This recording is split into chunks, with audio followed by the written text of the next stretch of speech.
Voici un petit montage qui, en quelques minutes, vous donnera un aperçu de cette plateforme de formation à distance et de travail collaboratif. Et c'est une plateforme open source, LMS, initiale du concept de Learning Management System, système de gestion des apprentissages dit en français. L'entrée sur la plateforme se fait via un portail d'accueil où tout utilisateur, qu'il soit étudiant, enseignant, formateur, renseigne son identifiant et son mot de passe pour accéder à son espace de travail appelé Mon Bureau. Ce bureau rassemble en un coup d'œil les informations importantes du campus de formation, à savoir la présentation de ce campus, une liste de cours que l'on gère ou auxquels on est inscrit, les derniers messages reçus, un agenda reprenant par exemple les dates des séances de formation, les dernières annonces. Un cadre reprend également ses propres informations et un accès à ses statistiques d'utilisation de la plateforme. Entrons dans un cours pour découvrir de quoi il se compose. Lorsqu'il crée un site de cours, le gestionnaire de ce site dispose d'une série d'outils lui permettant entre autres de rédiger une description du cours, structurer un agenda avec des tâches et des échéances, publier des annonces, aussi par email, publier des documents dans tous les formats, texte, PDF, HTML, vidéo, composer des exercices, QCM, vrai ou faux, appariement, texte lacunaire, élaborer des parcours pédagogiques, des séquences de formation, proposer des travaux à rendre en ligne,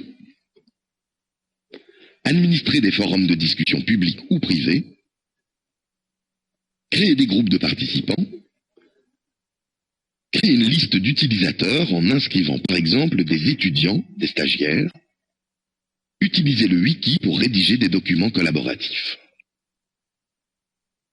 Vous remarquerez que dans cette liste, des outils sont en caractère grisé. Il s'agit d'outils complémentaires qui ne sont pas activés pour les utilisateurs du cours. Si nous consultons la liste d'outils, on y accède en cliquant sur le lien « Modifier la liste d'outils », nous remarquons un œil fermé à côté des outils non activés. En fait, en fonction des caractéristiques de l'espace de formation que le gestionnaire désire créer, il a le choix d'activer ou de désactiver les outils utiles ou non pour sa formation. Il adapte ainsi l'espace de formation aux objectifs poursuivis. Il peut en outre modifier les paramètres du cours, créer des sessions de cours à l'intérieur d'un même cours et consulter les statistiques liées à celui-ci. Fréquentation, résultats, etc. Revenons à l'espace central de la page. Elle permet au gestionnaire de cours de placer des éléments importants de sa formation, un éditorial, une annonce, voire un agenda. Comment le fait-il? En cliquant par exemple sur le bouton « Ajouter un nouveau portlet éditorial ».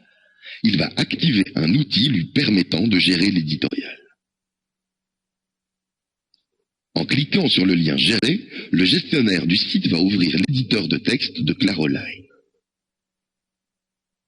Après avoir introduit les informations nécessaires et validé son action, l'éditorial sera affiché sur la partie centrale de la page. Remarquez les icônes permettant de masquer ou de supprimer des éléments de la plateforme. Nous terminons ce tour d'horizon par le mode d'affichage.